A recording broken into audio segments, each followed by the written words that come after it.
नमस्कार दोस्तों, मैं हूँ मीरा और आप देख रहे हैं मीरा फिल्मी स्क्रीन। आज हम लेकर आए हैं एक कहानी जिसे आपने कभी इस नजरिए से नहीं सुना होगा। आज हम चलेंगे वहाँ जहाँ सब कुछ शुरू हुआ था, फुरफुरी नगर में।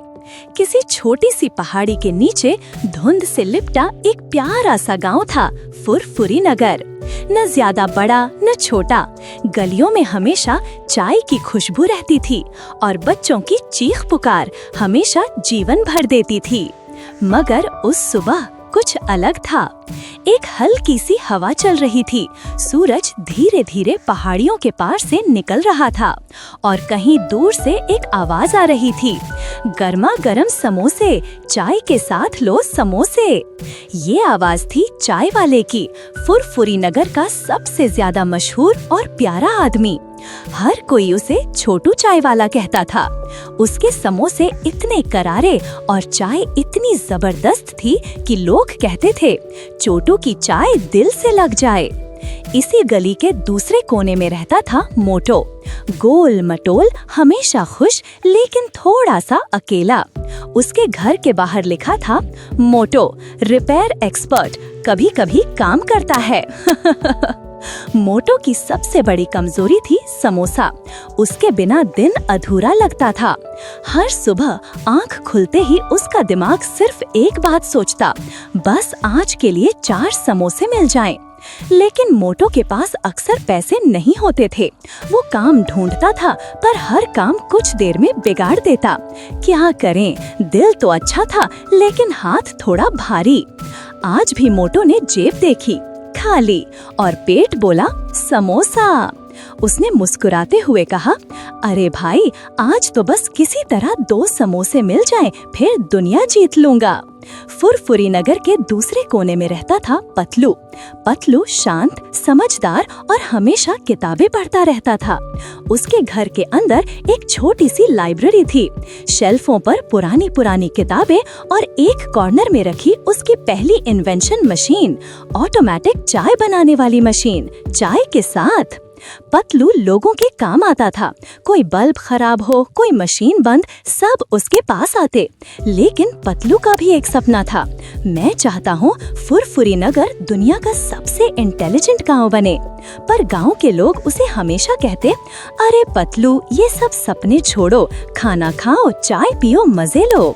पतलू हमेशा मुस्कुराता और कहता, एक दिन समय बदलेगा और हम सब मिलकर कुछ बड़ा करेंगे। लेकिन उसे नहीं पता था, उसकी जिंदगी में एक ऐसा दोस्त आने वाला है जो उसके सपनों को सच भी करेगा और उल्टा भी। एक पुराना रेसलर जो अब अपनी छोटी सी जिम चलाता था, लोगों से ज्यादा खुश नहीं रहता और सब उसे दूर से नमस्ते बॉक्सर भाई कहकर भाग जाते थे। उसका रूल सिंपल था, जो ज्यादा बोलता है वो मेरे मुक्के का शिकार बनता है।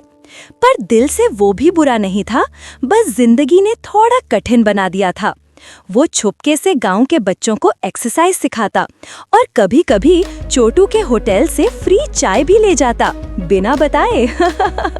और तब फुरफुरी नगर के हवा में गूंज उठी एक आवाज, चिंगम का नाम है मेरा और कानून के हाथ बहुत लंबा। जी हाँ, ये थे इंस्पेक्टर चिंगम। आवाज में दंका, अदा में ड्रामा और हर बात में एक फिल्मी डायलॉग। फुरफुरी नगर में सब उसे रिस्पेक्ट करते थे, पर सब जानते थे असली काम तो कांस्टेबल हेरा फेरी करता है। चिंगम हर सुबह अपने जीप के साथ निकलता और गांव के लोगों से कहता, क्राइम 0 होना मांगता है, ये फुरफुरी नगर है, यहाँ लॉ के हाथ बहुत लंबा। उस दिन शाम के वक्त आसमान में अचानक बादल छा गए, बिजली चमकी, हवाएं तेज हो गईं, लोगों ने दुकानें बंद कर दी और छोटू चाय वाला ने भी अपनी लास्ट केटल गरम कर दी।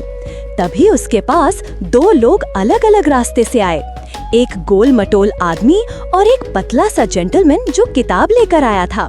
दोनों ने एक ही वक्त पर बोला, 1 चाय और 2 समोसे। छोटू ने हंसकर कहा, लगता है दोनों भूखे भी हैं और बादल से डरते भी। और ये थी वो पहली शाम जहां एक ही जगह एक ही टेबल पर मोटो और पतलू बैठने वाले थे, पर दोनों को अभी तक पता नहीं था कि उनका सामने वाला आदमी उनके जीवन की सबसे बड़ी दोस्ती बनने वाला है। जब मोटो चाय पी रहा था, उसने देखा एक छोटी सी बिल्ली समोसा लेकर भाग गई। उसके पीछे वो चिल्लाया, अरे रुक जा, और तभी उसके हाथ से एक कॉइन गिर गया जो सीधा पतलू के पैरों के पास आ गिरा। पतलू ने कॉइन उठाया, देखा और कहा, लगता है किसी की किस्मत गिर गई है। उसने मुड़कर देखा, मोटो भाग रहा था बिल्ली के पीछे। दोनों की नजर एक पल के लिए टकराई, बस 1 सेकंड के लिए, और फिर दोनों ने पलक झपका ली। बस के हॉर्न, बिजली की चमक और दोनों अलग रास्ते चल दिए। उस रात मोटो ने सोचा, काश कोई दोस्त होता जो मुझे समझता। और उसी वक्त पतलू अपनी डायरी लिख रहा था। कल से एक नई कहानी शुरू करनी है, शायद कोई नए इंसान से मिलूं। ऊपर आसमान में बिजली चमकी और फुरफुरी नगर की गलियों में एक छोटी सी आवाज गूंजी, जैसे किस्मत कह रही हो, मिलने वाले मिलकर रहेंगे।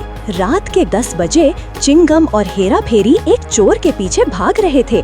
चोर चिल्लाया, मुझे कोई नहीं पकड़ सकता, और चिंगम बोला, लॉ के हाथ बहुत लंबा है। चोर एक गली में घुसा और उसी गली में मोटो सो रहा था समोसे के सपने देखते हुए। चोर उसके ऊपर से टकरा गया और दोनों गिरे समोसों के कार्टन में। अगले पल चिंगम वहां आ गया और बोला, कॉट रेड हैंडेड, मोटो तुमने एक चोर पकड़ लिया। मोटो ने आंख मलते हुए कहा, मुझे लगा समोसा गिरा था। पतलू भी वहाँ से जा रहा था, सब देख लिया। उसने मुस्कुराते हुए कहा, लगता है ये आदमी मुश्किल में भी लक ले आता है।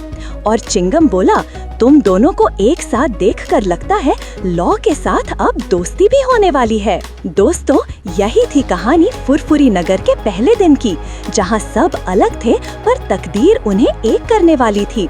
अब देखिए एपिसोड 2 में, जब मोटो और पतलू की पहली असली मुलाकात होती है और फुरफुरी नगर में एक नए दोस्ताने एडवेंचर की शुरुआत। Meera, friendly tone. तो दोस्तों, अगर आपको ये कहानी पसंद आई हो तो लाइक, शेयर और सब्सक्राइब करना मत भूलना, क्योंकि ऐसे ही मजेदार फिल्मी और इमोशनल स्टोरीज हम हर हफ्ते लेकर आते हैं, यही मीरा फिल्मी स्क्रीन पर। मिलते हैं नेक्स्ट एपिसोड में।